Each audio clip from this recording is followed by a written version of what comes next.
Welcome to the ENDstream. This is every new day, and this is our 8th episode. And I'm Bird, your host. And today we've got quite a few interesting things to go through. If you're tuning in from YouTube, just so you know, we're also simultaneously streaming across Rumble, Kick, and subscribe if you have a Kick or a Rumble account there too. It helps. Also subscribe if you haven't to our channel. We're growing and fighting the algorithm. I stream around 5 p.m., between 5 p.m. and 6 p.m. on Tuesdays, Central European time, and my co-host Edge streams every Thursday around the same time too, 5 to 6 Central European time. We might have a schedule change at some point to try to enable more people to catch the live show, but of course you can always watch it later as the VOD on our channel. And we also are on Instagram and X. It's still hard to say that because I'm used to saying Twitter. And follow us there too, because you'll find a lot of clips from each of the streams shared there. And also join our Discord community. So Thank you. So to start off, I just wanted to, we're going to cover some headlines, but before we do that, I just wanted to briefly have a rant about something. In the last episode I did of the ENDstream, which was episode 6, that was last Tuesday, I covered the Eurovision Song Contest, and it's not something I'm particularly interested in, but apparently there was some sort of kerfuffle and controversy surrounding that. But in any case, I covered it, and we then shared some clips across the different platforms. Oh, we're also on TikTok, but generally I don't really do anything on TikTok. It doesn't really exist for me. Ain't nobody got time for that. And I'll just show you. I was told by my colleague and co-host Edge about the comments there, which is quite interesting. So just wanted to go through this. Well, because I was questioning, I was also trolling in regards to why do they call it Eurovision anymore? Because it's hardly European. They're including all sorts of countries and vision, obviously television, but it's more about singing. Anyway. All right.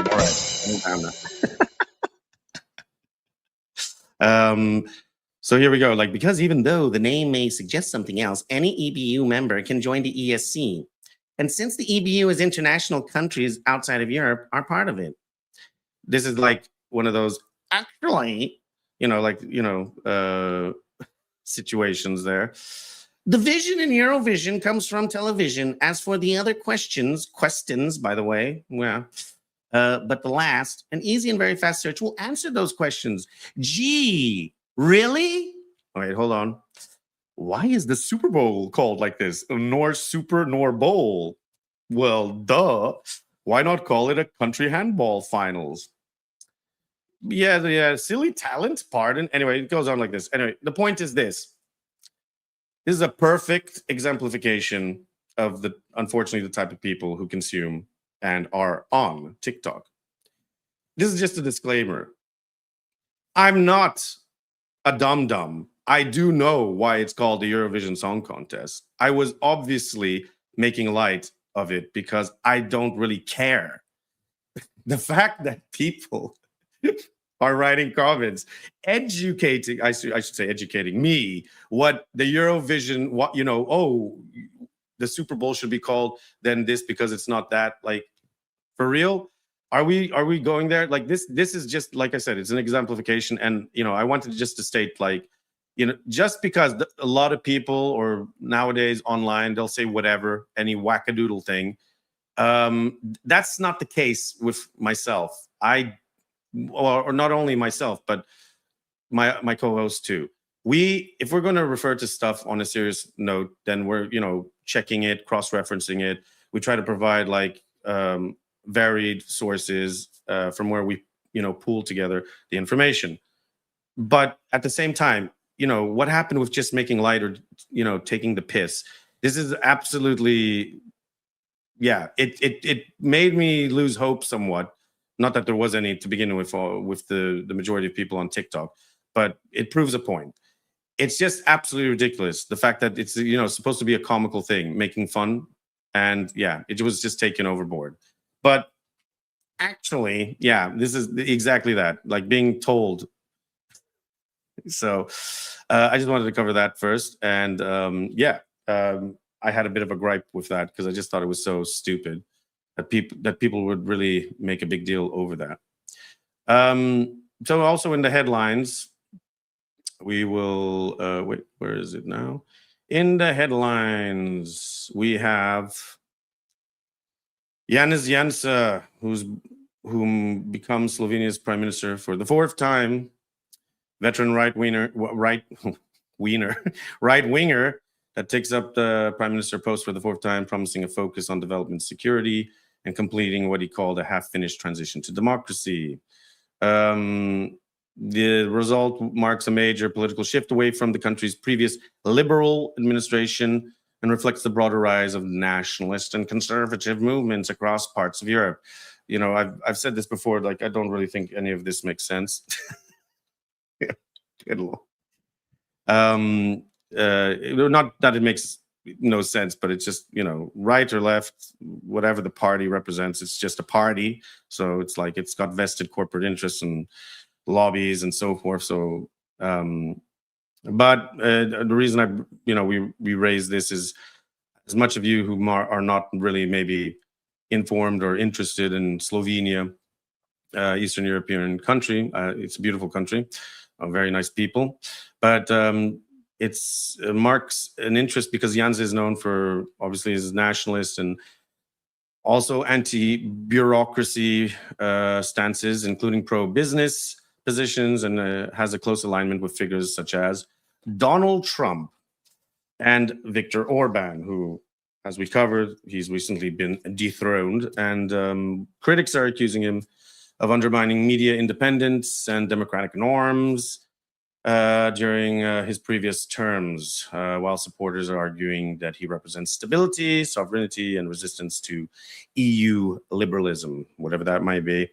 That term is also being thrown around like democracy. But as we've seen and covered in some Eastern European nations, we're seeing a sort of a return to certain individuals who, or in some cases, other individuals who want to retain power. Something that also is going on in the UK with Keir Starmer, as we know. So, yeah. And also recent in other news, let me go to that. This is regarding Iran. And so this is in the last couple of hours, just coming out. Regional tensions are continuing to escalate as Israel reportedly intensifies strikes in Lebanon, targeting Hezbollah-linked positions. Iranian officials remain in Qatar for ongoing diplomatic talks with US and regional mediators. And the negotiations are increasingly fragile following renewed military escalation and concerns surrounding the Strait of Hormuz, which I was going to highlight a bit later on in the stream about certain updates in regards to that. This includes sanctions, of course, regional proxy conflicts, and the possibility of a wider Middle East confrontation involving Iran, Israel, Lebanon, and the Gulf states. So can diplomacy still prevent a wider regional war, or are the Middle East, competing power blocks moving toward a larger confrontation despite ongoing negotiations? Well, this kind of is a bit of a deja vu. For those in Europe, we all know what that sounds like, because that's been the ongoing case with Ukraine. Game over. Yeah. So, what are your thoughts? Post your thoughts in the chat. If you watch this later, in the comments. Hopefully, you have something of insight to share. That would be cool. But yeah, it just feels like this will be ongoing.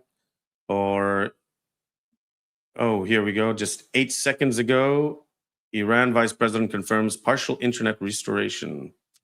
In line with the government's promise, the first step towards free and regulated access to cyberspace has been taken seriously. So there were earlier net blocks detected. Okay, so that's just something that's just popped up right now, live. But yeah, I feel like these are ongoing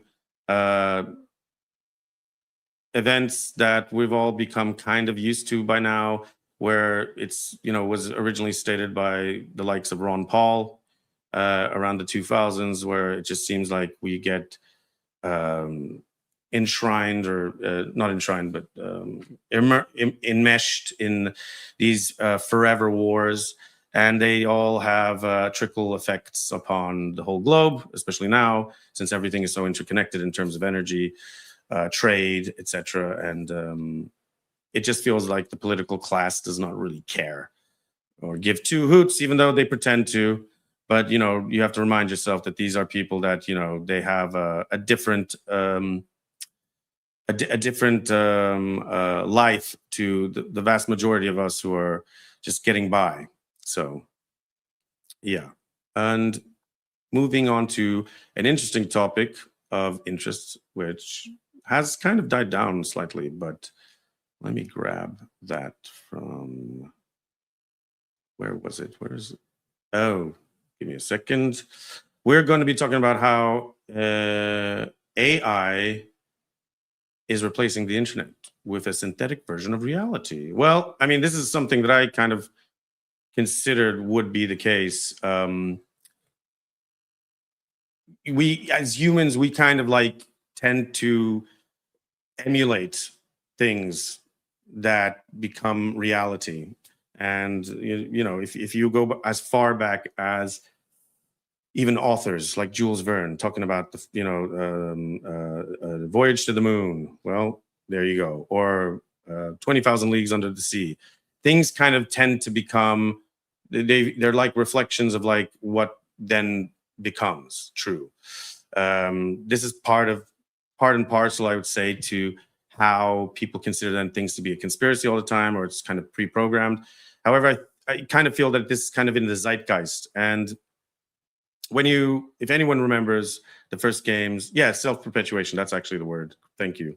This was a commenter in the chat. If anyone remembers in the early days of the 2000s with games like The Sims, or, you had these sort of online things like, before VR chat, but, similar, you had Habbo Hotel and all this stuff. But The Sims in particular, it's quite funny that this was hugely popular, and we're playing a game where you're playing a simulated version or adaptation of real life. You have to take care of each character or whatnot, and you have to make sure that they're going to the toilet. If they don't go to the toilet, they could die. They have to eat, etc., and so on. But I've observed this throughout the decades, and been looking at these things, and it's funny. And now we're getting to a point where it's been trending for a while now, the idea of the simulation theory, also because of people like Elon Musk who've been promoting this, that he believes in it. And then the fact of like how AI is becoming a major component to our everyday life. So much so that it used to be, social media, the internet, but now it's AI. AI is literally implemented in almost every capacity. And not always to the worst degree. I think that it is useful as a tool. And I've always considered it that way. I've seen AI kind of like how the internet was. However, the executive class of businesses, corporations, etc., and the political class too, they're looking at it from a different view. How can AI substitute? And that's always been the case. Even when you look at the internet or social media, when advertisers came in and marketing came in, and that took over social media and devalued it. So to the point that now, you have this situation that is the algorithm and other things. So we have a video here, and I'm just trying to get to the correct spot. And basically, the overview for this type of topic is just that the internet is rapidly filling with a lot of AI-generated videos. In fact, if you haven't noticed, there are a lot of channels nowadays that are purely AI driven. So it means, it doesn't mean that an AI is behind it, but it just means the visuals, the images, the voice, or sounds, even the script or the text, etc. It's all AI. And sometimes it's like hard to tell because you'll see the thumbnail and you're like, oh, that's okay, that seems interesting, and then you click it, and then like only about a couple of seconds through it, then you start noticing, wait a second, this is AI. All of it is AI. And now have the rise of fake influencers and synthetic news posts. That's another thing as well, because now you're also seeing like comments posts. There's the whole factor of like AI bots in comment sections, etc. AI remixed shorts. I don't even, well, I can imagine what that is. And just the generic AI slop content or deepfakes and so on. And it's very hard to tell, as we've reported already before, like, what is what. And I have the unfortunate reality of having people sometimes send me videos which are pure AI, and they're like saying, like things such as they're going to arrest the Bilderbergers or whatever, something like crazy like this, which is obviously not true, or it's all just fake. But yeah, this is occurring a lot more. And the bigger story is not just that AI is improving, which it is because it's always learning. People forget that, and adapting. It's that the public is losing the ability to tell what is human, real, fake, automated, or manipulated. I think that is maybe a case for certain people. I think that goes in hand because I've never been not capable of determining if something felt or seemed wrong. And that's mostly because there's this thing called the uncanny valley. And if those of you know what that means, let me get the correct definition so I don't mess it up. But basically, the concept is to describe the uncomfortable or eerie feeling people experience when something looks almost human, or I guess feels almost human, but not fully. So we've actually discussed this in the past, myself and Edge, or reported on this too, that for those who are familiar with that type of feeling, etc., it's the feeling you get like when you see mannequins in a dress shop, or dummies or something like this, or even dolls sometimes. You can see this in a lot of these very, very hyper realistic AI videos too. And most of the time I can always determine or see. I had this issue also with CGI, which is computer generated imagery in movies. Usually when you saw the movies, even way back from the late 90s, you could always tell to a certain extent, okay, this is computer generated. But a lot of people can't. And I feel like that goes hand in hand also with the overt immersion, especially with a lot of people nowadays, to apps, to social media, to phone screens. And the more and more that you are just like consuming this, then you become completely disconnected in determining things, because you're just getting so much information overload, and it becomes too much. And when something pops up, then you'll think, wait, did Trump say that, for instance, or did this actually happen, or is this real? And that is it happening a lot more nowadays. So AI slop flooding YouTube, TikTok shorts, etc. And YouTube is expanding likeness detection tools due to deepfake concerns. Google, YouTube are also rolling out AI remix tools for shorts.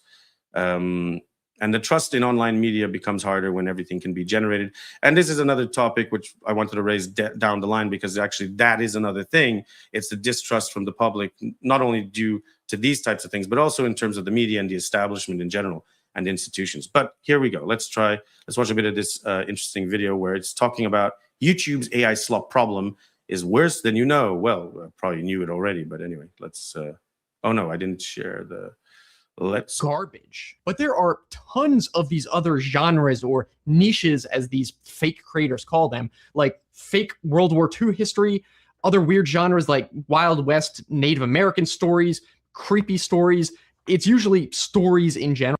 That's actually how I came across this a lot more, is because I tend to be a bit more versed into the horror sector. And so, if you're familiar with HorrorTube, where you have a lot of like Let's Read and creepypasta storytellers, anyone who follows Mr. Balin or Nexpo or such. And that's when I started realizing that there was a lot more of these things popping up all over the place. And it's also due to like what we do that I've been noticing a lot more also in terms of news, these news short type channels popping up. And they often upload multiple times a day. I actually found dozens and dozens of these AI channels using a custom tool I whipped up. And that's kind of what clued me in that this problem is way worse than I thought. And this was after just a little bit of searching with just one page of results. I am sure that there's thousands of these trash channels. Now you might think, all right, well, who cares? They're not really getting any views, are they? Yes, they actually are. That's the point, actually, I was just going to argue. You may wonder why they do that. Well, they get views. And then if they get views, guess what? Monetization. And they make money. So that's, imagine you can farm, you have like all these bot farms already for like bots, chat bots, view bots, whatever, which a lot of people do. But also just imagine all these type of farms for like these channels. And it's self-automated. It's just producing whatever. And the money rolls in. And there's even things I've seen on Instagram where they're actually literal people are promoting to do this, that you could just depend on AI to generate your content and that you can just like, make money that way. So which is basically lazy. I mean, and most of the time the content has no value. There's no substance realistically. So there's one example of a channel over a billion views, millions of views a day, where they claim it's a small team of writers writing these stories. Absolutely not. There's like multiple of these videos a day. They're obviously AI generated. It's trash. Here's another channel example, over 600 million views total, uploading 10 videos a day at some points. This is insane. Now, again, you might be wondering, well, what does this really matter? I was going to point out, well, this is exactly why it makes it harder and harder for new creators and independent creators to emerge or to have any way through. I mean, in fact, it's partly the reason perhaps why we're struggling to somewhat with the algorithm, because it's just oversaturated with all this other stuff and it just takes precedence. I mean, it's no wonder why even big channel creators or content creators, I should say, or even streamers are actually using also view bots and such, because I guess they're also competing, with all this other stuff. And it gets to the point where this becomes the norm. So it just is ridiculous. A bunch of people are just watching garbage AI videos. I'll come back to that in more detail, but the short version is that kind of crap, the ability of these so-called creators to make so much money, and I'll get to that, from this kind of crap, it's going to only incentivize that type of content. It would make no sense for any actual creator to make anything else other than garbage slop if it's possible to make that kind of money from this type of thing. And that's the bottom line. And I mean, I do want to point out there are some original creators, let's say, who do use AI to create interesting stuff, but it's not like this continuous just peddling of every hour, every day of video and so on. You can see that they actually take the time. They're putting together kind of like a interesting kind of video and so forth. So I don't want to detract all people who are using kind of AI as a tool to develop new type of content. I think that should be separated from this. But there are people who are just using it and capitalizing on it just to push out just slop on a daily.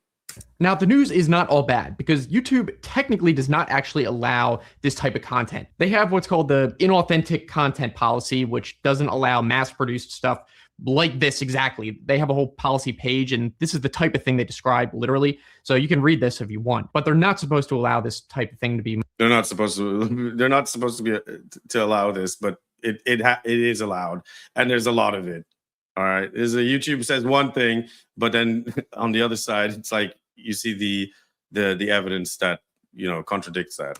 Monetized. But the problem seems to be that YouTube is not really good at filtering these out from becoming monetized in the first place, I've seen multiple tweets from so-called creators. Again, I would not call these people creators at all, saying how they were making literally tens of thousands of dollars a month, and they're complaining that YouTube took back $27,000, for example, that they would have made from this garbage slop because their channel was demonetized for violating this policy. They should never have been monetized in the first place, and yet they have the gall to complain that they're ill. Well, they were allowed to do it, and so this is the point. And at the same time, they're going to complain because if they're doing it and nothing happened, it's kind of like trying to put a Band-Aid on the wound after the fact when it's already infected and it needs actually to be taken more seriously. And this is the problem with YouTube. And I'm sorry, I'm sick and tired of people giving excuses to YouTube. YouTube sucks. All right, let's be quite frank here. It sucks. And the people running YouTube are incompetent morons. All right, you need to call a spade. Okay, and the reality is just this: it's like they're too focused on the same problem, which is the problem which is enabling this, which has enabled also a lot of other horrible stuff, which is the fact of monetization, advertisers, and all this other crap. So YouTube is just only concerned on the bottom line of profiting. If YouTube could profit on CP, if it wasn't illegal, trust me, they would. And that's the reality. And that's the thing that nobody wants to talk about. Oh, YouTube. No, YouTube sucks. YouTube is terrible. Ever since it exchanged hands to Google, it went downhill. It declined.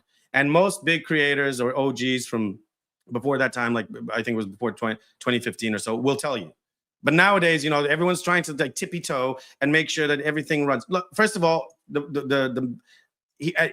are following the formula that Hollywood and the entertainment media did back in the 80s, okay? Because originally kids weren't supposed to be allowed on any of this crap, for obvious reasons. But then all of a sudden, oh no, it's okay, kids can be allowed. And now you have YouTube Kids, and then everything is messed up and everyone can't do whatever. The purpose and the origin that what YouTube was made for originally, I mean, it doesn't even matter anymore, but was actually to share like videos between each other. Like you could make a video, easily upload it. That I think like originally was cat videos and stuff like this, and like just holiday videos or people filming funny videos. But now it's just become so much more overcomplicated, and it's just become brain rot. It's literally just everything is focused on views and clicks. And this is literally also actual content creators who used to perhaps do good content. They've just adapted to this model now. So they know what they're doing. And that's why I've even stated, and I've called them out, that you're equally, exploiting children, because children have access to this, to this content, and they're exploiting them to buy the merch, to buy this, to do that, whatever. Even if they're advertiser friendly, then they're doing that, actively doing that. And they're no better than someone who's just exploiting a child. That's what Hollywood did back in the 80s. I mean, even though I did like the cartoons and stuff, Transformers, they start off as toys. Everything is designed because the kids are easy to manipulate. And who do you think is consuming the majority of this AI slop? Yeah, a lot of it is kids. That's it. It's kids. And the thing is, YouTube will never get around to resolving this because, obviously Google, they want to continue on the line with like improving AI and so forth. But, the problem is, this is the thing. And so realistically, the whole framework of YouTube has to change, the system. But will it? I don't think so, because it's just really nothing ever changes. Gotten money was taken back. But of course, that was just the last month. They had already made a bunch of money. Another person tweeted about how they would have made $8,000, and that was taken back. Again, just in the last month only. They probably made more from before. Here's another user saying that he was mistakenly flagged for inauthentic content. Yeah, I don't think it was a mistake, buddy. Now, this policy has been in place since July, but it seems like more recently in the past month, YouTube has been cracking down more often. And to clarify, these channels are being demonetized, not banned. In my opinion, that's fine. I don't necessarily think that the content should be outright banned. Theoretically, you could have content that, people actually enjoy watching, but it's the incentive that is the problem. If someone just enjoys going on to ChatGPT and telling it to generate a story, and then they think it's good and they upload it to YouTube. Whatever, be my guest. Generate AI slop as much as you want and upload it. But the problem is when there's a monetary incentive to do that, these so-called— That's not only the problem, because here's the thing. That's okay. I do agree with that point. But the other point is this: if that channel already grew on the basis of like it has 6 million subs or views or whatever, then they have a greater advantage. So they should be banned, because that channel was purely developed for that, purely. So yeah, okay, if it's somebody just wanted to like share whatever their ChatGPT story and they've only got a couple of subs, or then fine. But you see, that's the problem, is that people only look at it. YouTube's like, okay, take the monetization away. No, but now that channel has they can do something else. And you see this across the board. This is how stupid they are. I really can't stand YouTube. I mean, I used to blame it on Susan Wojcicki, and she was partly to blame, but she's no longer in charge. It is literally just the incompetency of people running the show that don't get it. And it's the case with a lot of these platforms, unfortunately. I mean, don't even get me started on Twitch. It's part of the reason why we don't even stream there. But anyway, yeah, I think basically that's covers what's going on with how there's like this kind of, I mean, it didn't get further into the topic here that I wanted to mention. I think I have an article here. No, that's something. No, that's YouTube. No, and that's okay. We'll get into that in a second. Basically, how we without realizing are more and more now exposed to this synthetic version of reality. I mean, we already have this problem we had a problem with like the idea of fake news or misinformation and so on, prior to like AI flooding the internet. But now there's a point where really there's this aspect where we're just looking at synthetic stuff. It's not even like creative. It's not original. Like in the past when people were actually doing amazing stuff, like, they could, like voice actors. You had voice actors for a reason, or people could do different voices. Now you just have AI and that's it. Or making special movements or special effects, actual visual effects, etc. And this is the trouble. This leads into the idea of the dead internet theory. And for those who don't know, that's the belief that much of the modern internet is now dominated by bots. And unfortunately, it has been exposed that a lot of the comment sections, you can see a pattern, and soon that will maybe not be able to be traceable. But of just these comments being bots. And AI-generated content, algorithms, and the fake engagement rather than real human interaction. It reflects this idea of the dead internet theory. It reflects the growing concerns that the internet feels increasingly artificial, manipulated, commercialized, and I think that's the main thing here that we should highlight. And yes, and therefore that's why it becomes difficult to trust. And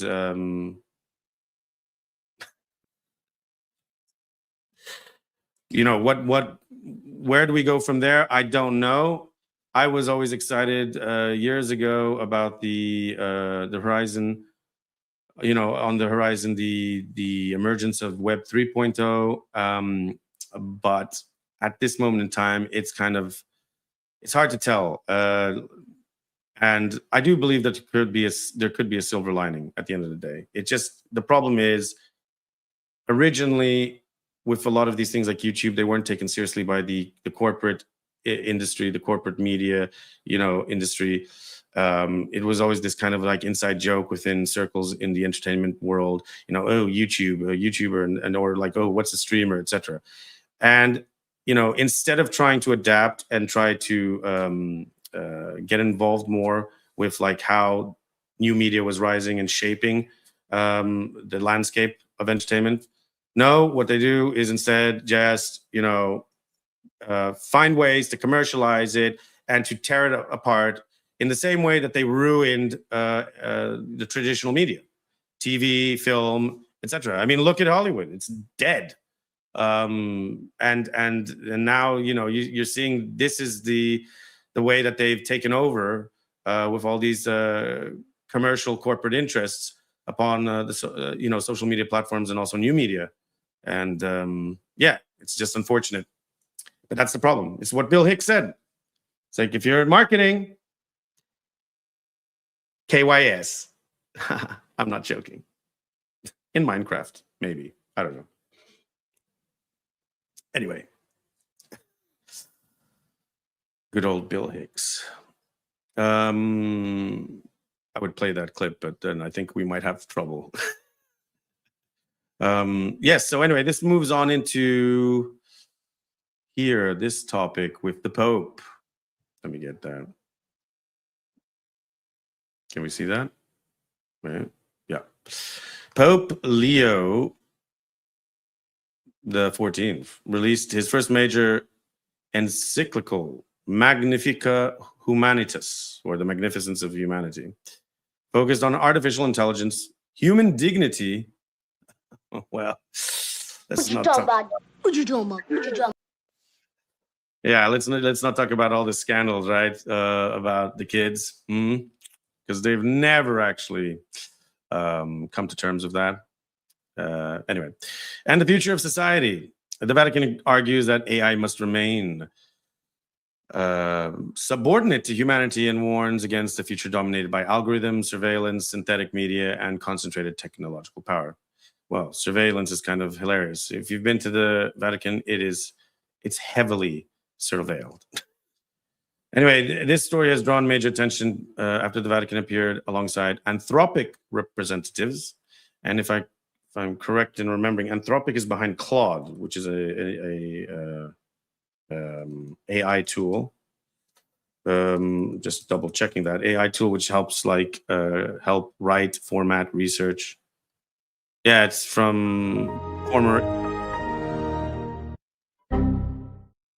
It was founded in 2021 by former OpenAI researchers, and yes, it is best known for creating the Claude AI assistant. So where was I? Yes, seems like the Pope is concerned about that, or the Vatican, not so much about a lot of people dying or people suffering, because that's more important, but doesn't matter. Anyway, he warns AI could undermine human dignity, truth, labor, and identity. Yeah, no shit, Sherlock. But anyway, the Vatican compares unchecked AI development to the modern Tower of Babel. Okay. Concerns include, of course, as I mentioned, surveillance, deepfakes, automation, and concentration of power. That's a kind of hypocritical there, matey.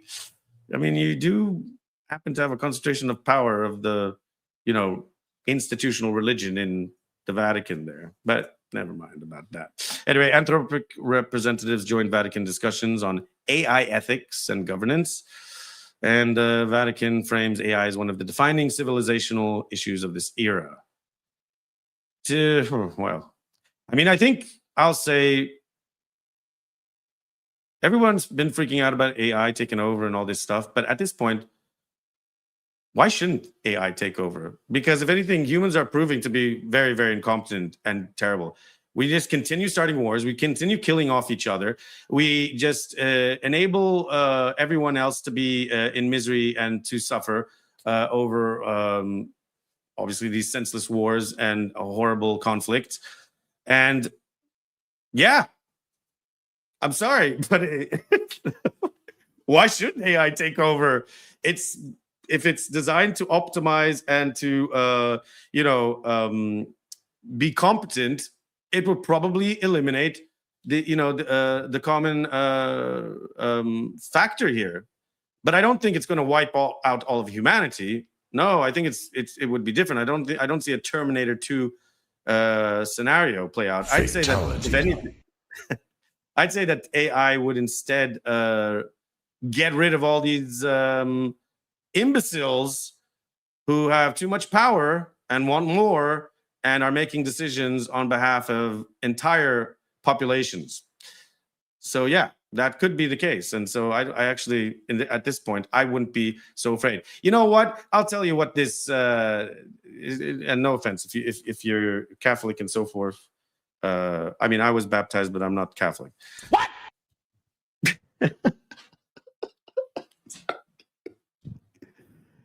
Yeah, it's a custom type of thing, like cultural tradition, whatever. Anyway,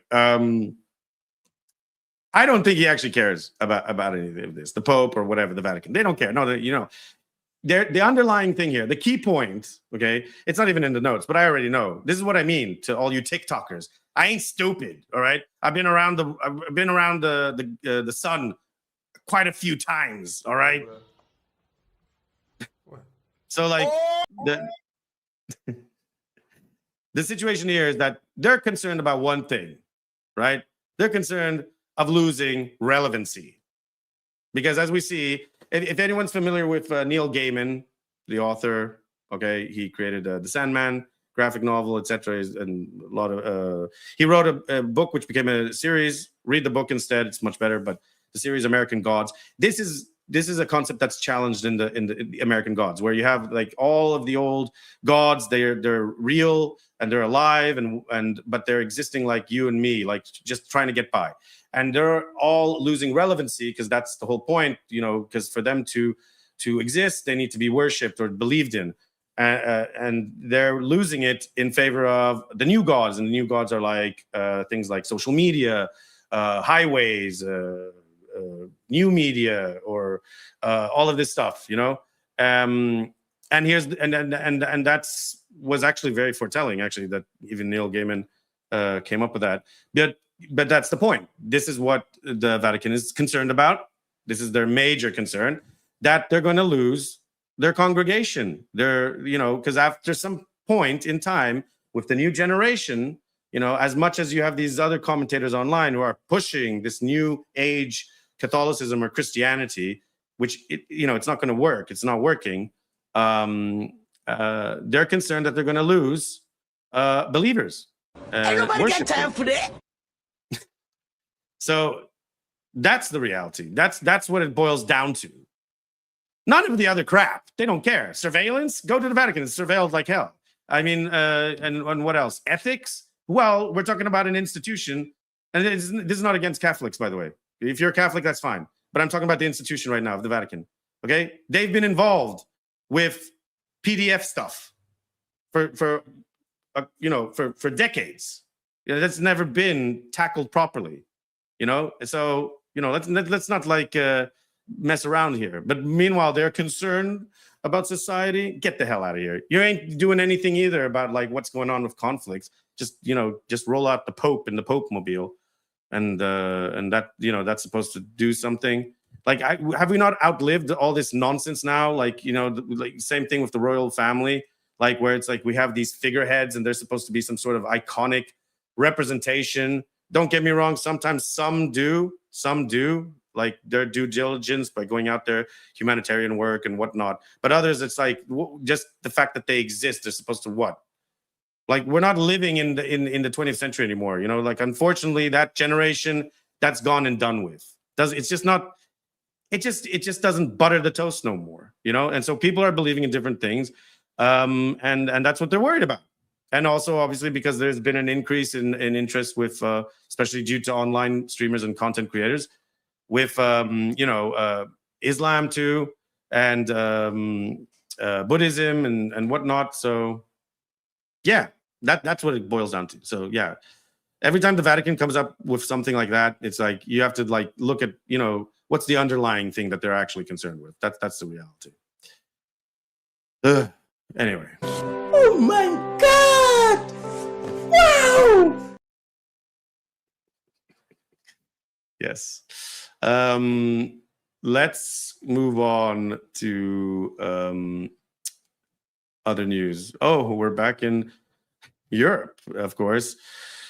This is the Europe's slow economic decline and the managed decline narrative. And we have a video. I'll play the video instead because, you know, this is just in regards to Germany. I've never seen Germany in the headlines as much as lately because nobody used to care about Germany, but now it's in the headlines all the time in relation to the increasingly they're being discussed because through the lens, which is we've reported about stagnation deindustrialization, the weak growth, the high energy costs, the bureaucracy, and the loss of competitiveness, everything. It's like, oh my, it's like you'd think that everything is going down the drain, but it's not. You know, people are still making things, getting by. It's not the end of the world, even though it makes living tough. But apparently Germany is still powerful. However, it used to be known as the engine of Europe, and this narrative is now under pressure. But, you know, why is it maybe still powerful? Well, because of Queen Ursula von der Leyen, the unelected president of the EU. All right, what's that about?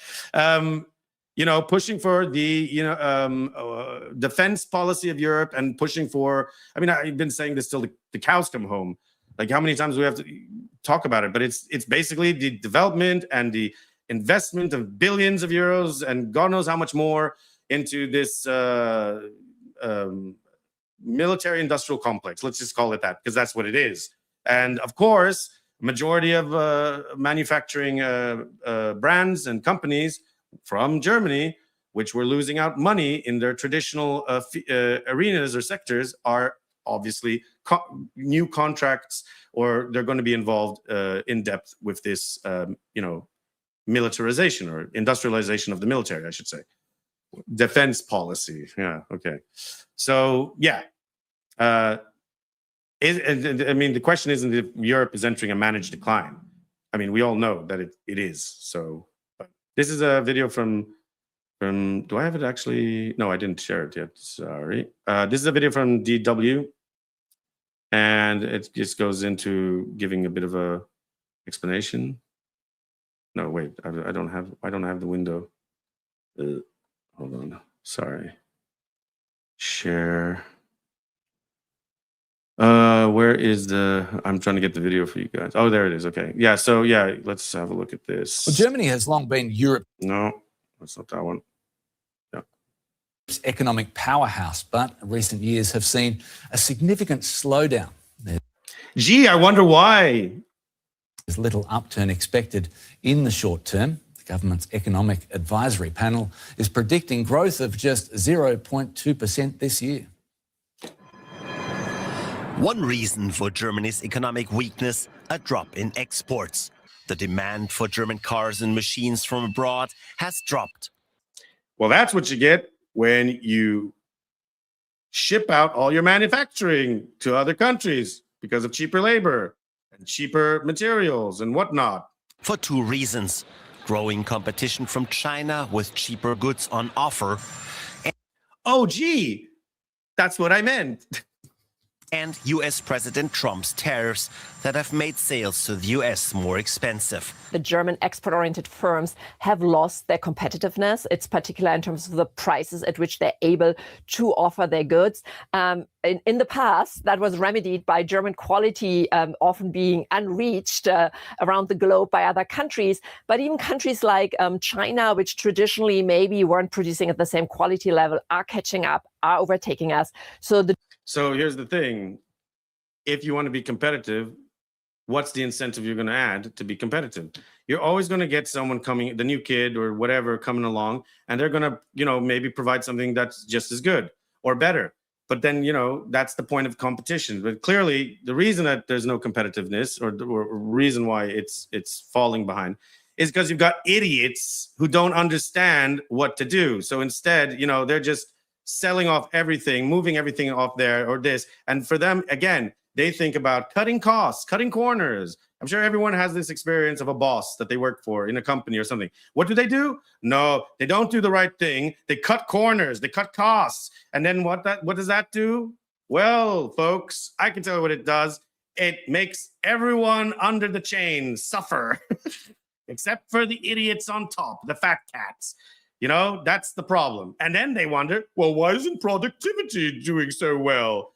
Yeah, that's the problem. You got imbeciles. I don't care how much money they got. You got imbeciles. You can be stupid and rich still, by the way. And that's the problem. You got stupid rich people who shouldn't be in the positions they are. Incompetency. All right, anyway. Germans have to learn to become more competitive on the price sector. Earlier this year, the German Oh, look, it's a goddamn tank. Gee, I wonder what he's going to tell us. Government had planned to strengthen the economy with large investment packages for defense and infrastructure. So that's where all that money's going? I wouldn't have noticed because, you know, it's not like the whole infrastructure is falling apart and food is getting hard to buy and, well, energy itself is a disaster. Gee, oh, thank you so much, Mother Ursula. But according to the economic experts, those funds have been largely used to plug holes in the budget. Real investment has been low so far. Well, that's interesting. Gee, they're plugging the holes in the budget, are they? Well, what's going on with that money? According to our calculations, we're getting only to about half the growth we could be generating from this additional funding. And unfortunately, the reason is simple. It's an old one. This money that's now available is being used to maybe cater to your voter clientele. Huh? It cater to voter clientele? What does that even mean? All right, hold on. Germany's economy has been stagnating for years. For 2025, growth of a mere 0.2% is expected. Economic growth was also expected due to corporate taxes being lowered to 28.5%. However, facing a tough environment, companies have been hesitant to invest, also considering existing. Yeah, well, I can tell you something. Germany's the worst place to invest if you want to develop a business. It used to be called at one point, and this is like almost 10 or 15 years ago, it was considered to be it was labeled as one of the potential new startup, paradises, all right? But it's just not logically possible because of Germany's harsh corporate tax system. That's why everybody's running away. That's why nobody wants to set up a business here, because it's just not business friendly to that regard, especially for new businesses. So, yeah, that's just the case. Then you wonder why nobody wants to invest in here. No, they're going to go and invest in another place where it's much more, comfortable, not comfortable, but more convenient to enable growth. If you're just starting a business, especially new businesses or startups, for instance, you want to be able to grow and not be choked and strangled constantly just to meet, the marginal profit line to get by. Existing plants are often working below capacity. If established investment funds would be used as intended, the advisory panel expects Germany's economy to see stronger growth again next year, around 1%, according to an early estimate. So anyway, that's enough of that. I would assume that that's because they're going to already start rolling out the defense policy or the industrialization of the whole EU military. And that's where you're going to start seeing the growth. Because as I've said, military, the concept of the military-industrial complex, or when you have the bridging of commercial business or corporations with military, the way that it's sold to the public, and that's how it was sold to the public in the U.S. Post World War II, is that a lot of new jobs are on offer. I'm not talking about joining the military. I'm saying a lot of new jobs, because then you get new manufacturing jobs in all of these other arenas, or from these different corporations or businesses that get contracts. But the problem is it comes at a price, because at some point you can't just be building weaponry for nothing, just to rot away. No, they have to be used. And so for them to be used, you need conflicts. And that's probably why we have forever wars. Easier to have a forever war, because then you can apply those weapons in that context than trying to create new conflicts. Ever thought about that? Yeah, so that's the point. But here we have something I want to share. So this is the economic forecast for Germany. Oh, wait, let me go where? Let me go up here. Economic forecast for Germany.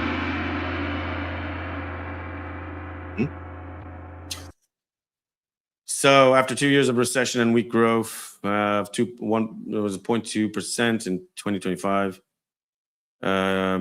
This is what it looks. GDP growth is 0.6. So by 27, it's 0.9. Inflation, Well, there you go. So it's expected to go down by 2 points after 26. Unemployment, this is the estimate. That's pretty dire because it's only by 0.1. Interesting. The government balance minus 3.7. Ooh, that makes it go lower. That's due to investment, of course, into these new arenas. The public debt goes up. Of course it does. This is something that has always been raised the alarm of by a lot of economists, especially, not only for the US, but also across Europe, but no one seems to listen. Because who's going to pay back that debt?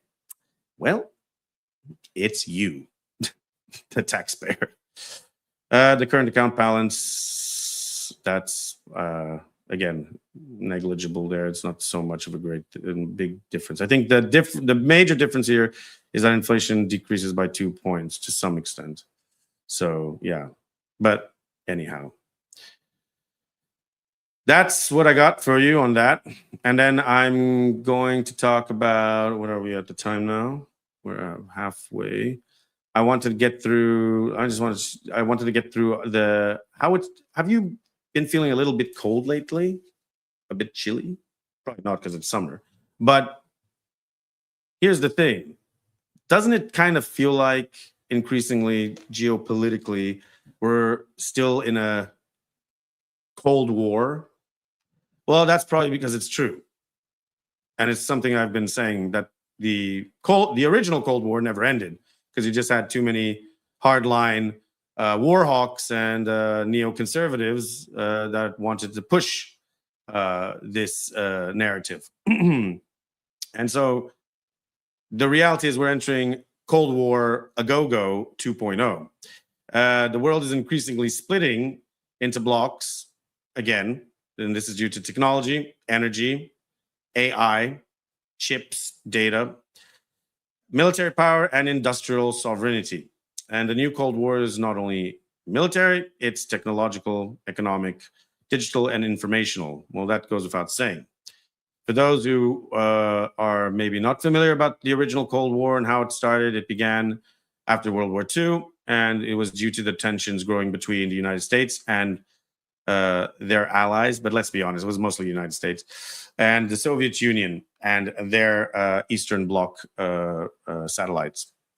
And even though they fought together as allies against the naughty Germans at the time, the core causes for it back then, just to give some context here, the ideological conflict, which I believe was more so superficial, purposely to differentiate.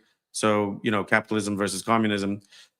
But it was also due to the power vacuum that occurred, and especially in Germany. If you know about East and West Germany and how it was divided, Soviets took the east side, and then the United States and UK and France, the Allies obviously, took the West.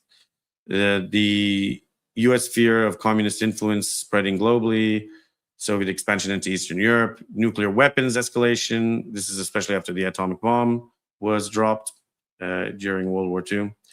But there were key developments then, the division of Europe, the Iron Curtain, as it was called, NATO versus the Warsaw Pact. Well, that was thrown away with, and now it's pretty much just NATO versus Russia. The nuclear arms race, which created MAD, which is not a very good magazine, which it is, but the mutually assured destruction policy, meaning a nuclear war would destroy both sides completely, which is why the current nuclear powers, to rest people at ease, would never get to that point of launching nukes against one another, because it would just mutually destroy everyone. But it is kind of like a bargaining chip, so that no one gets really bullied. So China has, Russia has, US has, I think Pakistan has, I think India has as well, or maybe not. I don't remember. Yeah. Anyway, the outcome of that was the proxy wars of the Korean War, the Vietnam War, The Soviet-Afghan War, as we all know, were kind of like examples of the forever wars at the time.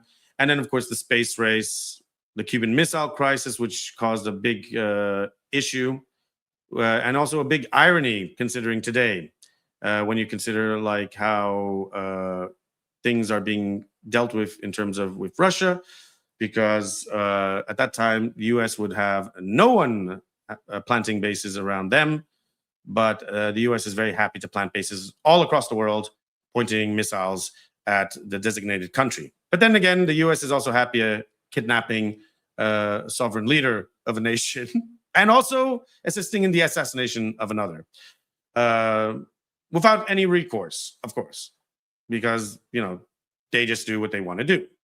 And by the US, I'm not talking about the people, I'm talking about the establishment and the military. And how it ended was, of course, in the end, the Soviet Union broke up and the economy weakened. The Afghanistan war drained the resources, and Eastern Europe unrest grew, and reform efforts destabilized essentially the USSR. And the rest is history, quite literally, but it's coming back. So not only are we seeing a resurgence of, 80s, 90s, we're seeing that in a geopolitical stance. So the positive things that came out of that originally were the massive technological advancements, the space exploration progress, and computing and military technology, which accelerated. Now, the negatives was the constant fear of nuclear annihilation, which we have again. Millions killed in proxy wars, which we have again. Coups, regime changes, and intelligence operations worldwide, which we have again. Long-term geopolitical instability, dare I say it, which we have again. Militarization of global politics. Gee, what's happening in Europe? Oh, yeah, which we have again. Surveillance and propaganda systems expanded. And there you go. So I have, I think it's like a video that kind of encapsulates this. I just want to get that. Wait, where is it?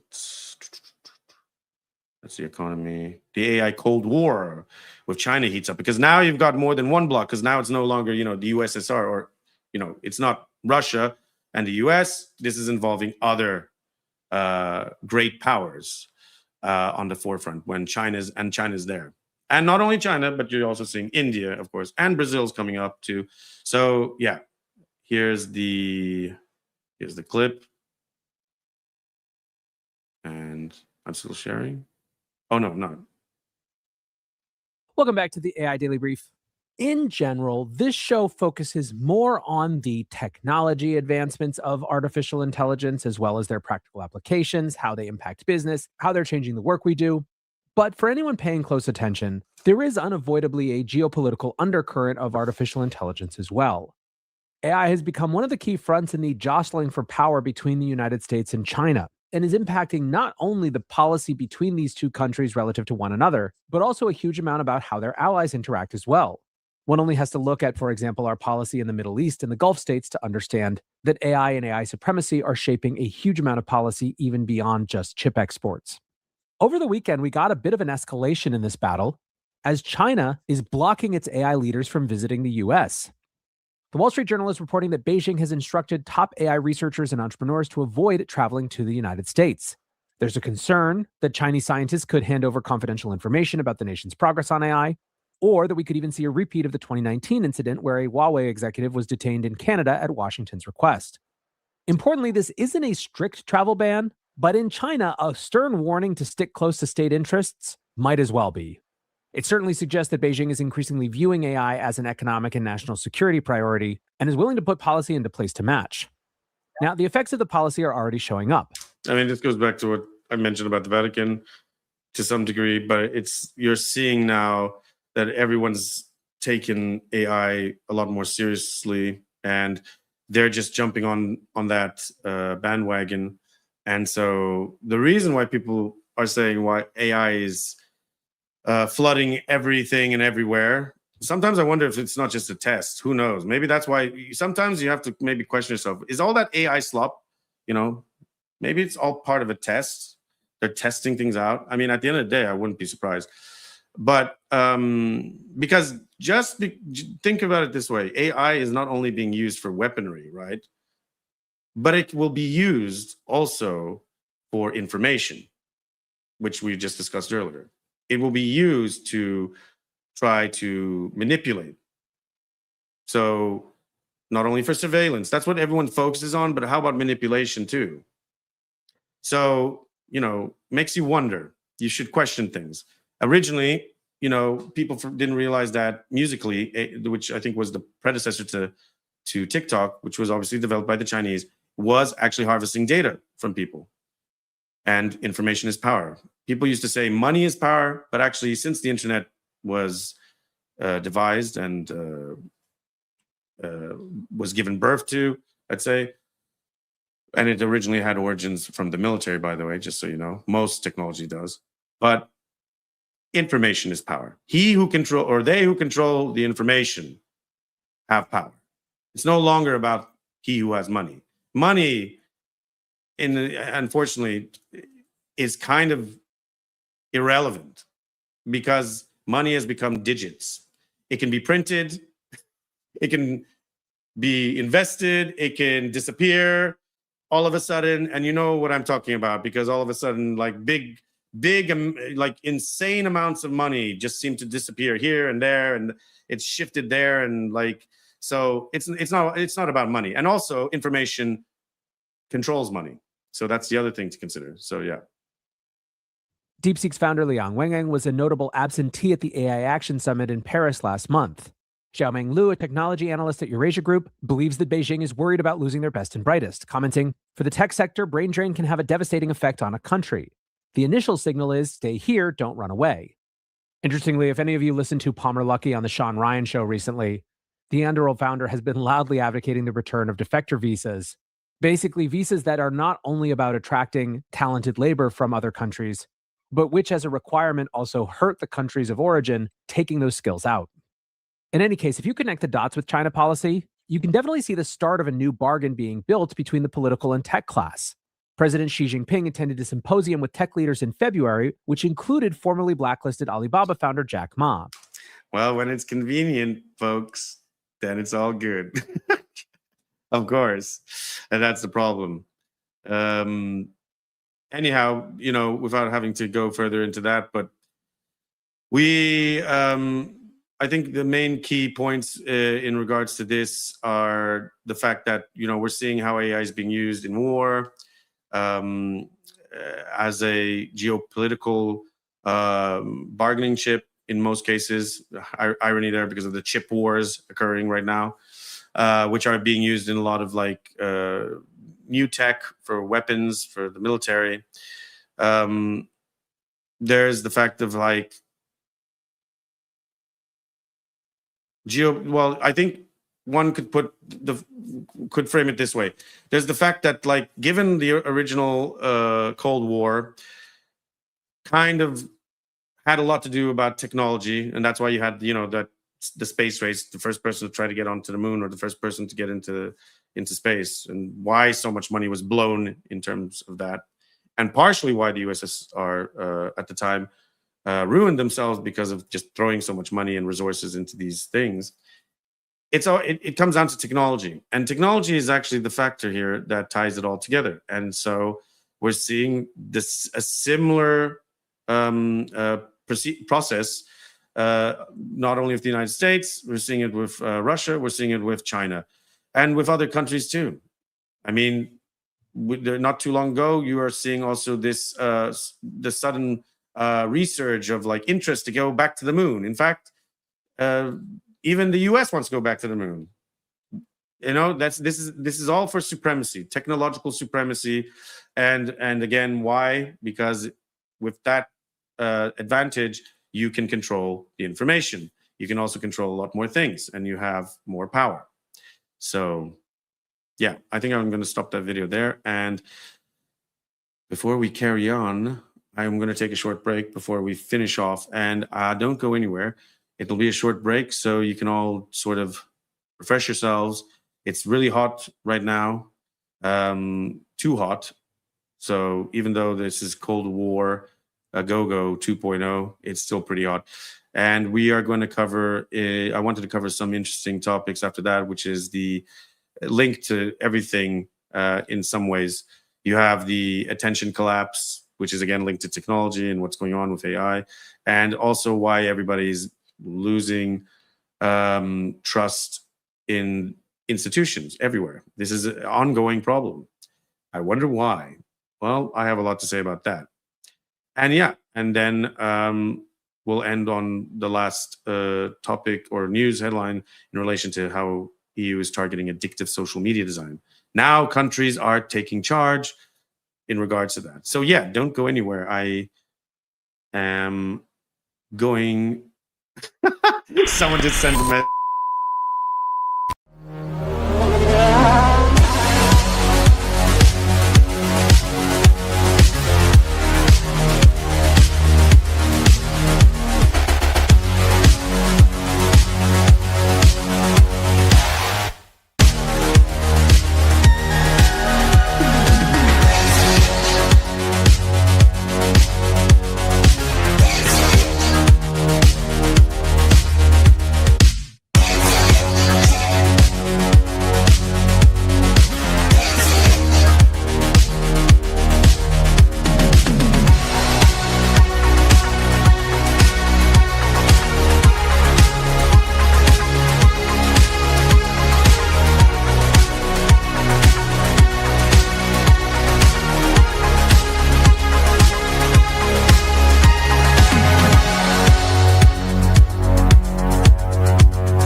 Welcome back. I hope you're all refreshed or whatever it is that you do. If you needed a break away from the screens, it's always healthy. It's good. I was just about to say before I got cut off by the break that someone had posted a comment that they're usually very optimistic, but we're all fucked. Yes, that may seem to be the case, but I just want to remind people that here at every new day, that's why we call that, there's always a new day.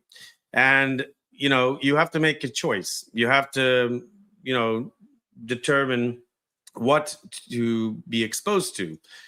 So unfortunately, and we've also talked about this before, like negativity seems to run and work because it gets attention, and also it triggers our primal emotions and makes us angry, makes us worried, fearful, and that creates views, and that creates clicks, and that creates the whole shit show that you see across X and social media, and everyone arguing about nonsensical things when at the end of the day, none of it really matters, right? Because what are you actually doing? You're just having an argument online, and you're just freaking out over something that you saw.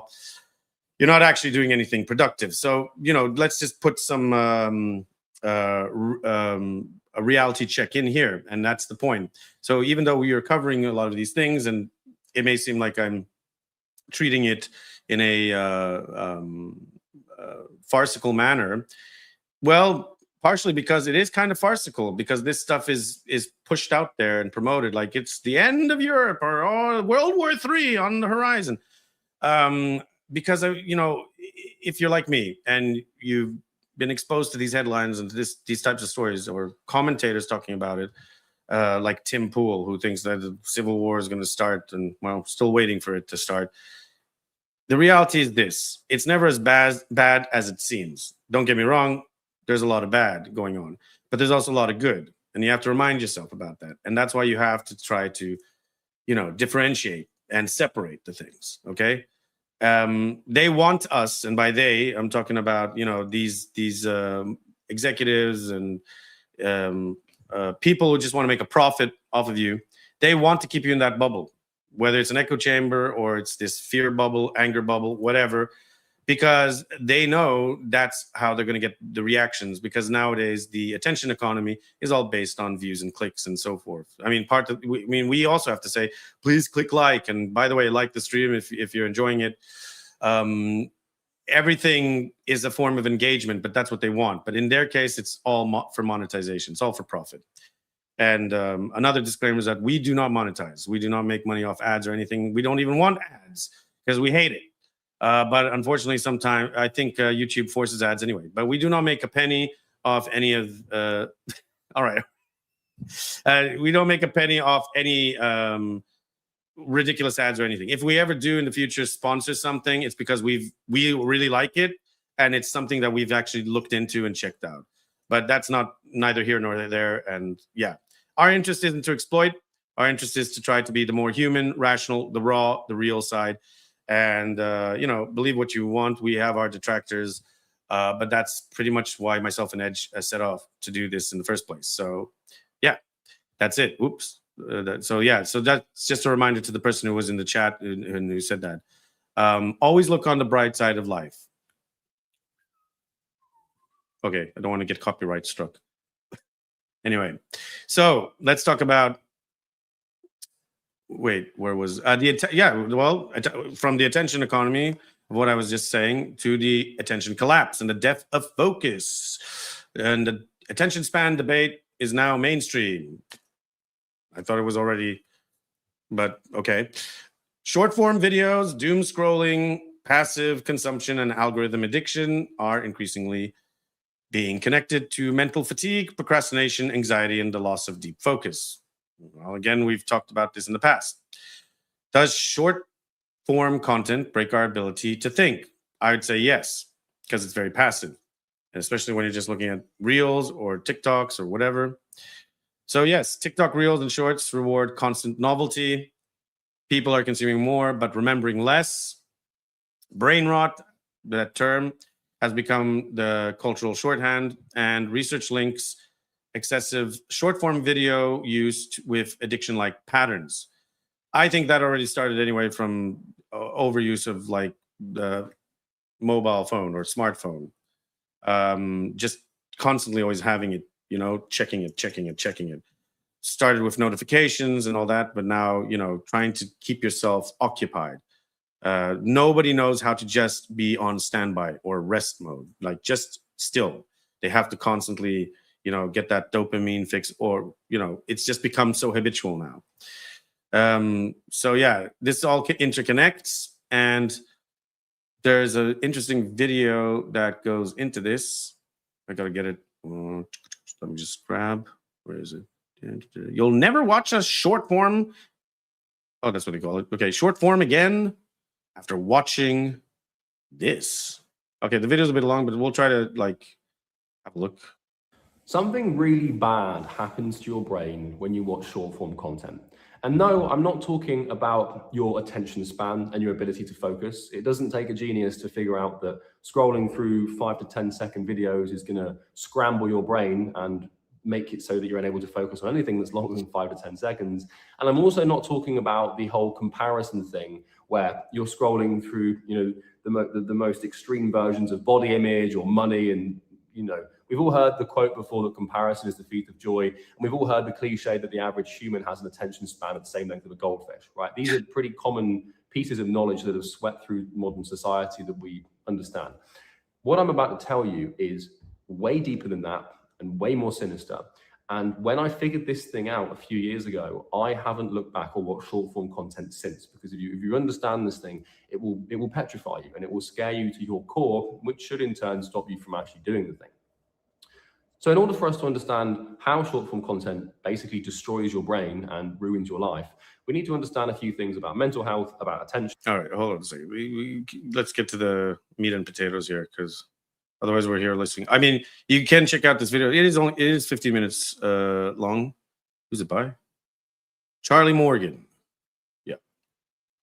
Like on your bed like this, just hold on. Physical, you know, thing that just rage baits you and makes you a little bit angry. And then you're scrolling through something about a kid that got over cancer. Oh, there you go. That's exactly what I was just saying earlier. Every time that you pull that lever, every time that little, you know, that refresh, or every time you scroll up, that slot machine mechanism, you're invoking a brand new emotion. And so think about this with me for a second here, because, you know, 1 minute you're watching a video of like some child's birthday and then he gets his head put in the cake and it's funny. And then the next video is like, you know, it's some political, you know, thing that just rage baits you and makes you a little bit angry. And then you're scrolling through something about a kid that got over cancer and you feel happy or a little bit inspired.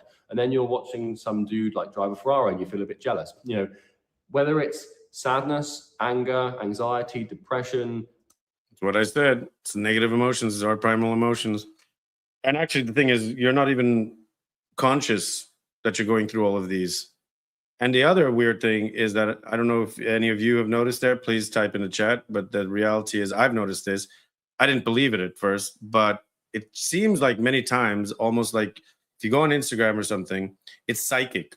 It's like pushing out stuff that maybe you had mentioned, you know, in passing to somebody or had thought about. It's very surreal. Like you'll start seeing stuff catering directly to that thought or what you had just previously said. And this is the thing. That's because that's what they want. They want to constantly focus to you. It's no different than, and I've seen this before, where whenever you're going on like YouTube or some other apps or stuff, they want you to select and, you know, what is it? They want you want to have personalized ads that are directly, you know, bombarded for you, but personalized for you. I always say to hell, because I don't care. I don't want ads. Nobody wants ads. But you see, that's the thing. They want to get into your head, into your brain, and they want to control you. That's the point. Focus, like inspiration, motivation, determination, like that. Loneliness, grief, joy. There's dozens and dozens and dozens of emotions that your brain has the ability to produce. And when you watch a piece of viral short form content, it will almost always trigger an emotion. And that's why you pay so much attention to these things. And that's why it's so damn addictive, because your brain, it likes to produce emotion, because what emotion does is it informs action. by its nature, it's called emotion. Motion is Latin for movement, right? And so what emotions do is they create impulse for us to address things in our environment. And so, you know, for example, if someone close to you dies and passes away, you're going to receive that information from your sensory environment through your five senses, and you're going to register that happening on an emotional level, and it's going to produce grief or sadness or, you know, some anxiety or some depression, right? And that's perfectly healthy and normal. But the problem is with short form content is it's emotional spectacle gone mad, because what you're doing is you're scrolling through all this stuff and you're basically scrolling through emotional states. I mean, yeah, and that's not natural, because you're jumping into every state and not really experiencing it. It's kind of going into it passively and then just reacting and then, you know, subsiding again, back and forth, back and forth. You really think about it, that first principle, that is why you are sat here like on your bed like this, just scrolling and scrolling. You're scrolling through emotions, and it's incredibly addictive, and it feels great to do this. I mean, this is the problem, is that what I mentioned before as well. Nobody can just leave this alone. You take it everywhere. It's either in bed before you go to sleep, which you shouldn't be using it. You should put this far away from your bed. You take it to the toilet. Don't lie. I know all of you out there, you take it to the toilet. Just like back in the old days, someone would read a book on the toilet. Yeah, you take the phone to the toilet too. You know what I mean? You take it to the toilet because you're saying, okay, just occupying whilst I'm, doing my business. I mean, and also you take it like when you're having a dinner. You have it there on the table or something. Now, in some cases, of course, you need to have your phone, if you're, for business reasons or whatever. But you need to know also how to separate, like we've forgotten about that. And there's part of the reason why everybody's feeling so disconnected, out of touch. Everyone feels weird and everyone feels wired because of this thing. It's literally because of this thing. I'm the biggest hater of this thing. I hate it with a passion. I took me, I don't know, like I tried to avert it for as long as I could when smartphones were coming out, everything. I still had what now they call a dumb phone, because I just wasn't about that. And then it just like after a while, I think eventually it's like someone got me one. They're like, no, you need it for the messages. And then that's how it starts. Oh, you need it for that. You need it for the messages, for whatever. And then it's that, and then it's that, and then it's that. And now it's apps. You got to get an app for everything. Like I'm constantly being told, download this app, download that. It's too many apps. Nobody got time for that. Like you got an app for this and an app for that. Can't keep track of it all. It's like your whole life is dictated by apps and notifications and God knows what else. And, why the heck? This is a stress thing. Anybody who says differently, that they think, no, it's not stressful. It is. It's just that you're just not conscious of it, And that's the problem. So this is actually terrible. I wanted to bring up a point. Hold on. I have actually here where actually the researchers have found that the average time people stay focused on a single screen task has dropped significantly over the past 2 decades. So this has been from around 2.5 minutes in the early 2000s to under a minute in more recent studies. And this is multiple studies link media multitasking, switching constantly between apps, tabs, videos, notifications, etc., with worse sustained attention, higher distractibility, poorer memory retention, and reduced cognitive control. What? This is one of the studies here. It's unraveling the link between media multitasking and attention across 3 samples. And a 2023 review in Frontiers Cognition has concluded that digital technology and social media affect attention, memory, decision-making, novelty-seeking behavior, and learning ability. So there is some truth to all of this. This is actually affecting. And if you think about it, especially if you're younger generations, and you're developing, and if you're unfamiliar, your brain continues to develop from infancy and up until I guess 25 years of age. So just imagine kids having access to this, and how it's affecting them. Well, we're seeing that because of the decline in mental wellness with a lot of younger people now, and that goes across the board. And I've been saying this, and we want to also highlight this a lot more maybe in a future report, just about that. That's going to be the biggest crisis that looms on our horizon, which is the socio-psychological health crisis that seems to be worsening. And I believe fundamentally, given the evidence, it's linked to this increase of technology codependency, and also with our exposure to a lot of these things that are mentioned by this guy. But we'll watch a bit more, and then we'll move on to the next topic, which is actually linked to this. So the problem with this is it completely fucks your brain. And it fucks your emotional intelligence, your EQ, your emotional quotient, which is the measurement of your emotional intelligence. This was defined by Daniel Goleman. He kind of wrote the book on emotional intelligence. And when we talk about emotional intelligence, most people think it's about empathy, and it's about your ability to understand and relate to people and talk to them, and your social skills. And that is a large proponent of EQ and of emotional intelligence. Well, I mean, all this codependency on technology, i.e. smartphones, etc., social media, has grossly affected social skills. I mean, let's be honest. It has created an entire instability, especially amongst younger generations with this. But the other component of EQ and emotional intelligence is to do with your ability to control your impulses and your ability to become aware of your emotions and control them and manage them. And when you scroll through short form content for hours on end, you're fucking your brain, because in order for your brain to produce an emotion, this thing doesn't come out of thin air. It happens on a chemical level. It happens with neurotransmitters like norepinephrine, dopamine, serotonin, acetylcholine, noradrenaline, all these hormones. Anyway, I highly recommend, check it out. It's Charlie Morgan on YouTube, and you'll never watch short form again after watching this. And I can show you his channel. Videos about business and stuff. Well, okay, there you go. Moving along to institutions are losing credibility everywhere. Gee, that ain't news.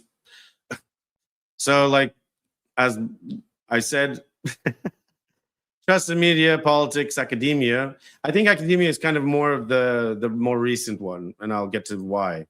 But media, politics, journalism, public institutions continue to decline. Trust in them, I mean.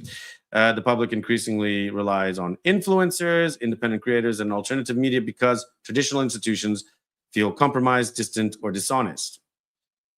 Well, the reality is traditional institutions are corrupt. They've always been corrupt, and they were never to be trusted. Let's be frank. Or no, let's just be real. Just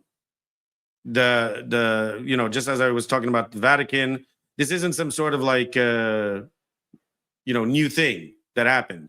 I find it strange that people all of a sudden are like, wow, the Democrats or the Republicans they're all colluding. The political establishment is corrupt. It's always been corrupt. It's always been corrupt. The system's been rigged. It's always rigged against you. And the reality is it's been the case like that all along. I mean, you have to be an ostrich with your head in the ground if you didn't think that. It's just that's the reality. That's not to say that there aren't some good eggs out there, but the truth of the matter is, as a organization, as a system of power, and with great power comes great electricity bill. Don't forget. With this power, you have to assume that that type of group of people or organization or what have you are not looking out for your best interest. Okay? It doesn't mean necessarily that they're entirely evil, but the reality is that. And so when you look at the fact that, I think we mentioned this or one of us mentioned this before in the other stream, about how daytime TV was being, they were catering these daytime talk shows for housewives and stuff. And they purposely were pushing commercials for products so that housewives would buy them. And that's the thing. And, the problem is that we all think of this as, oh, that's innocent. It's not innocent. This is the problem. You're being hoodwinked every which way, everywhere you go. It's just that we've just accepted it or normalized it, but it's not normal.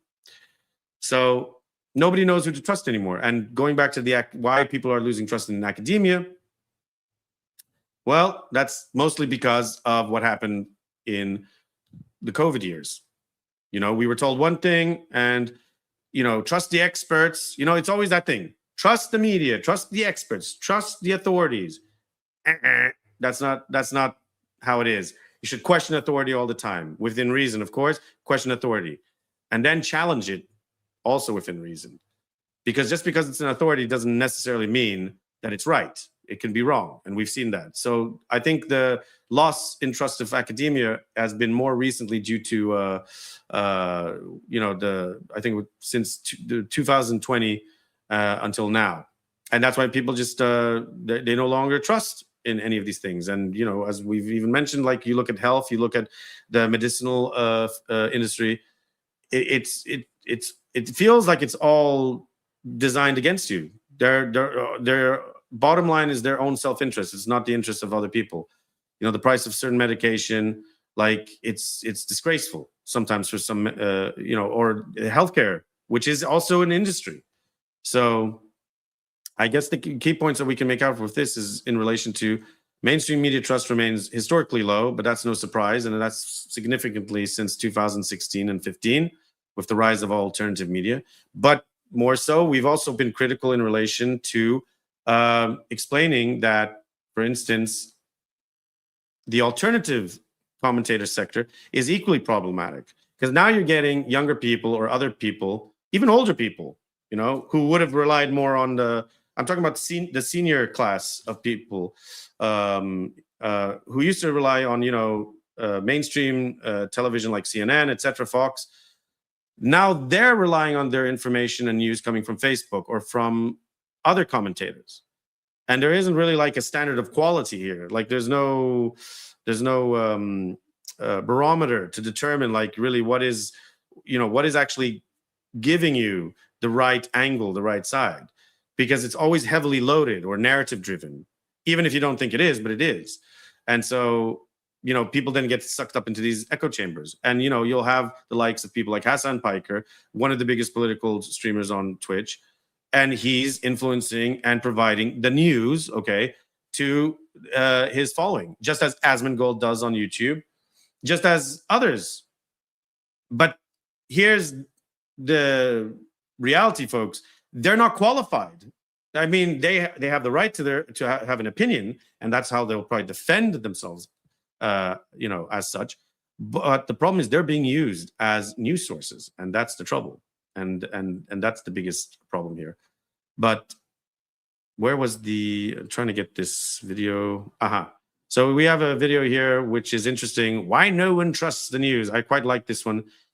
I'm going to try to see if I can show as much as possible because it's actually pretty cool. It was a year ago or so, and it shows you that this problem is still consistent. And I just think that the main issue here is that institutions are seen as politicized and out of touch, as we've talked about and shown. And I think people are just growing weary. The trouble is there's always traps, as I mentioned, because don't get it twisted. Even commentators online, they've got their own incentives, and there are also special interests behind them too. That's how they make their money. So just be wary. But anyway, here we go. Let's check this out. In this episode of In the Loop, physical therapy technology used for concussions could be a game changer for people dealing with long COVID. We'll show you how. And we're getting people about 60 to 70% better. We're tackling an issue that's a little more personal. Your trust in me. Well, not just me, but news media as a whole. I really don't trust you because you've got the whole fake presenter mode on, which people who've watched YouTube know what I'm talking about. As a part of National News Literacy Week, we'll explore how the public's perception of and attentiveness to news depends on what's happening in our country, and why, right now, trust in American media appears to be at a historic low. The numbers are shameful, y'all. Recent polling from Gallup shows only 34% of Americans seem to trust the news. Just 7% of those Americans have a great deal of trust and confidence in the media, while 27% would say they trust news a fair amount. 28% of US adults. This would have been 2 years ago, so it's probably declined a lot more now. And I will get to a point after, but yeah. Say they do not have much confidence in newspapers, TV, and radio, and 38% have no confidence at all. These numbers can be worse depending on the survey or poll, but they all underscore one thing. Americans say they don't trust news media right now. I think that's not a bad thing. The fact that people are doing statistics on this in the first case, whether or not they're trustworthy, it's again goes back to what I said. Why should they trust? Why should you sell your trust to these media companies? It's because they want it. It's for control. Again, what I said, information. It should be completely unconditional.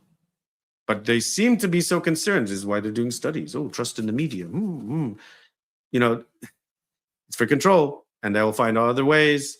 And that's why, because it essentially shouldn't really matter, right? Whether you are a viewer of this or that or read that newspaper. But it is a big deal and has been for a while because they pushed that narrative since 2016. Fake news, remember the fake news and how that and that. So yeah, it's because they want to buy you. They want to buy your time. They want to buy your trust. That's all. The public has been very ambivalent about the media for a very long time. So disenchantment that is showing up in polls now is not anything new. That's Ed Wasserman, a professor at and former dean of the Graduate School of Journalism at UC Berkeley. Wasserman spoke with Scripps News about why Americans have such low trust in the media. And according to him, a lot of it can be traced back to political attacks against media coverage. Bullshit. A lot of it can be traced back to the fact that the political mainstream media is an establishment in itself and is basically lobbied by politicized interests. You know, it's no surprise that for a long time, CNN was, well, when CNN first started, it was supposed to be an international news channel, which was interesting because it really wasn't catering to one particular line or narrative. But for some bizarre reason, after some time, because of money, it started becoming very left-wing, just as the same with Fox became right-wing. And that's the problem. That's the problem. So going back decades. Let's take the Vietnam War as an example. Well, this has been a favorite issue among conservative politicians going back to the late 1960s. And at that time, it was about the media were thought to be insufficiently patriotic with respect to the war in Vietnam and divisive and perhaps unduly supportive of cultural movements and of cultural disaffection. And for those reasons, it worked. Then came the Watergate scandal in the early 1970s. While that exposed the need for the media as a check on government power, there was still a lot of public cynicism, especially among conservatives. Since then, the media, the identity of the media as being a kind of intractably liberal, progressive force has taken root and been used effectively by politicians on the right. The irony is that for many, many years before then, the media had been seen as a very conservative force. And certainly during the Roosevelt administrations, the media were seen as anti-New Deal. The newspapers were seen as real implacable opponents of Roosevelt. So it's funny the way that has turned around historically. I mean, what we get from this is just pretty much the fact that the media establishment is, you know, that's the nice term to label it, but it's just the propaganda wing of the government, or what do they call it? The fourth estate. The free press. Ain't no free press. Free press is if it's completely independent. But let's be real. The fact that they even have war journalism, or journalists working alongside war reporters and stuff, it's because they're trying to frame and paint a picture. and that was exactly like you said, since around the Vietnam War era. And yeah, I think this is part of the reason why there was a big shift to alternative media online, which was actually independent media. These were independent voices and personalities trying to inform, report things from a non-biased angle. But unfortunately, now the alternative media sector, or within the online sphere, just has a lot of the same stuff. You got Daily Wire, you've got the Young Turks, and that's pretty much what it's become. So, yeah, I don't think there's much more to say about that, but it's no surprise why people are still losing trust in that. And finally, I want to go back into, again, social media, which is kind of wraps everything in full circle. But the EU, let me get that. Do I have the article here? Oh, oil prices. Yes, here we go. The EU targets addictive social media design. So it's taking aim at TikTok. Surprise. I mean, I'd say it's a long time coming. I know that there's been this back and forth, especially with the US. So it's like, oh, banning TikTok and everyone freaking out. But, I'm going to be real right now. If TikTok disappeared tomorrow, it would not be a loss. It literally wouldn't be a loss. Everyone's like, oh my God, my TikToks. Everyone who's TikTok famous or whatever, first of all, this is like below par. Like, ain't nobody got time for that. As like influencers and stuff, like it's not even like real. It's and that's where you're getting lots of bots too, by the way. Like if TikTok disappeared tomorrow, yeah, okay, a lot of kids would cry and I don't know, whatever, some people would freak out. No, but it would have zero effect other than actually people becoming healthier, to be quite honest. Same with Instagram. I'm going to just say it right now. I know we're on Instagram, but to be honest, I don't even care. If that disappeared tomorrow, it would have no effect. The world would not end. You'd actually be better. I even have a very good friend of mine that said they stopped going onto Instagram and they felt so much better recently. And that's my point. Like these things, I stopped Facebook ages ago before it really became bad. And oh my God, I'm still alive. I'm still functional. So, thank you. Anyhow, so this is von der Leyen cites depression and self-harm, suicide, as risks. I wasn't sure if I could say that word. So this is all part of the Digital Fairness Act, which would also restrict AI in social media. Okay, a minimum age for social media access is being considered.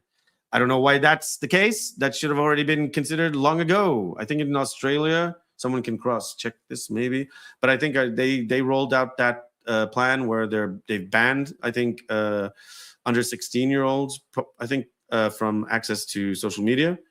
And I never understood why that was even not a thing. I just recall, like, back in the day, like, to even have a YouTube account, you had to be, like, I think originally you had to be, like, 16 or something. Even to access Discord, it was, like, 13, which I always thought was weird. But, yeah, so European regulators are increasingly treating social media as a public health and child safety issue. Well, this has been ongoing for a while, just so you know. So it's surprising now it's, in the headlines. And the focus is shifting from screen time to addictive design, recommendation feeds, and age verification.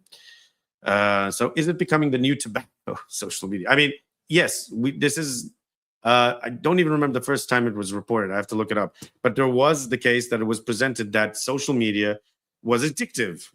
Let me check it out. Social was there was, I think it was social media addiction, if I recall. This was like more than a decade ago. So that actually it started. Oh, that's interesting. 1996, psychologist Kimberly Young popularized the term internet addiction disorder. And in the early 2000s, researchers began discussing addiction related to online forums, chat rooms, MMORPGs. I think these are like role-playing games, and early social networking sites. However, where was it? But social media addiction, that's what I'm looking for. Yeah, well, it was around 2011 or so. That's when they started referring to social media addiction. Researchers described the symptoms: compulsive checking, dopamine reward loops, withdrawal anxiety, social validation dependence, and that, and that's still going on today. So yeah, and now they're saying, is it becoming the new tobacco? Well, we knew for a long time. This is what I don't get, and this is what I call about. This is what I say about incompetency. It's like, how long are you going to wait? You're going to wait, and you see how this is affecting things for a long time, and now you decide to make a change. And this is I'll tell you why this is kind of stupid. It's like that ban they're doing now. I think maybe my co-host can confirm. I think it was just recent in the UK. There's a ban for smoking, like literally everything: smoking, cigarettes, everything. You can't buy them, you can't smoke them, and it's for those who are born. I think when was it? After 2016 or something? When was it? UK has passed historic generational smoking ban. Yeah, but anyone born on or after 2009? Okay. I personally think that's stupid, because how can you even do that? You're stopping someone from actually having the choice, right? But this leads back to my point of incompetency. There's so many better measures that you could implement, to curtail and safeguard children, and also curtail, people from getting addicted to smoking. But again, it requires too much thought. It requires too much work. And our poor politicians and stupid policymakers, they don't have time for that. So they have to, roll out something that just eases it, or something extreme like that, like, banning anyone from after 2009. How ridiculous. Like, that's insane. That's just like, so as an adult, even if you're born in 2009, you can't smoke. Right. And it's not like that's going to open up the whole black market, by the way, because that's a thing. But anyway, in regards to the this new incentive for regulation, here in the article, the head of the European Commission called on Tuesday for more protections for children against the addictive designs of social media platforms like TikTok, Meta, and X, raising the possibility of an age limit on teens accessing them. And it's hardening its stance against social media, with nations from Norway and France to Turkey and Britain debating or rolling out legislation to ban or limit teenage social media use, looking to Australia's early move for inspiration. So yeah. Well, it doesn't, why are we giving infants smartphones to begin with? I don't understand. That doesn't make any sense to me. You should try to find a way to, I think you should allow kids to access, even like they could have their own social media, like child-friendly social media. I think this was something that was considered at one point, but it shouldn't be access to things like Facebook or whatever, Twitter, X, and Instagram, TikTok, because these things were not designed from the inception to cater for children. They were designed to cater to a particularity and then to capitalize on that. And then obviously that's why then they expanded, to the market of children. So I think that's the thing. Figure it out. It's not that complicated. I would, obviously restrict teenagers or children to a certain degree. Obviously, like, there should be, like, in terms of the legal age of consent or whatnot, having access to some of these platforms, and possibly also to having access to a smartphone or something like this. Like, is it that bizarre to, like, first of all, a 10-year-old can't buy a packet of cigarettes. So why should a 10-year-old get a smartphone? Like, what are you doing? And I don't care who you are, like, if, mother or father, whatever. You're given a 5-year-old, I understand parents are busy and stuff, and they put, it used to be in my time, like, put the TV on, let the kids watch the TV, which, by the way, that's also not very cool, but I'm just saying. But, giving them the tablet or this and that and the other. No. Yeah, no, got to do better. Just do better. Guess what? The state shouldn't be there to also wipe your ass. Be better parents. Do a better job. You know, that's just the reality. I'm saying that also like in general. You know, there's no excuse here. Otherwise, don't have kids. End of story. You know what I mean? Like, this is just the thing. It's like, you know, it's like you're going to get concerned later on, like, oh, why are they spending so much time on it? Because you initiated it from the get-go. So don't then complain about it when your teenage kid then starts like saying, I want to be online and I want to do this. You initiated it. You gave them the drug. So there you go. End of story. And that's my point. Better parenting, better incentives for this. I mean, also the state should come into it to some degree and regulate these things, but they need to regulate it better. And they don't, because, you know, this is it's always too little, too late. And then they're all shocked about, oh, why are all our kids, lacking attention and focus? Oh, never mind. We got AI to solve all that. That's the answer. That's the answer to it all. So I guess I'm coming to the end of that. Coming to the end of our stream. I know I've been a bit ranty. That's just the way it is. Boomer excuse. Green giant. Down to ban boomer excuse. No, the parenting thing isn't the boomer excuse. Oh, right. Someone posted. I don't know the context of that. My closing thought is in relation to that, you know, there's this growing feeling that modern life is increasingly shaped by these invisible systems, which we kind of feel at times helpless, or we don't have full control over it. You know, these are things like algorithms, which I complain about. So does Esh in relation to our channel. Institutions, financial structures, and technological platforms. And most people interact with daily, but rarely fully understand them. And whether discussing AI, the economy, social behavior, more people are beginning to question who actually benefits from these systems, or I hope they do. And if anything, hopefully this stream gives you some insight to question further and perhaps start discovering that you yourself have the power to control and discipline yourself, in relation to a lot of these elements. And so it's more so about how much agency you as an individual truly have within yourselves, and whether the narrative society tells us about success and freedom, freedoms, and reality itself still match the world people are actually experiencing, you know? And perhaps that's why we are questioning all the time. And you're seeing this also on, whilst you're scrolling all these questions. Is this reality, or has it changed? Did we slip into another dimension? So yeah, remember, you have the power to change the reality you see and perceive. And it always comes down to that. And so at the end of the day, every new day, it's not always as bad as it seems. And just be good to yourself, because that's important. We forget that, to be good to ourselves.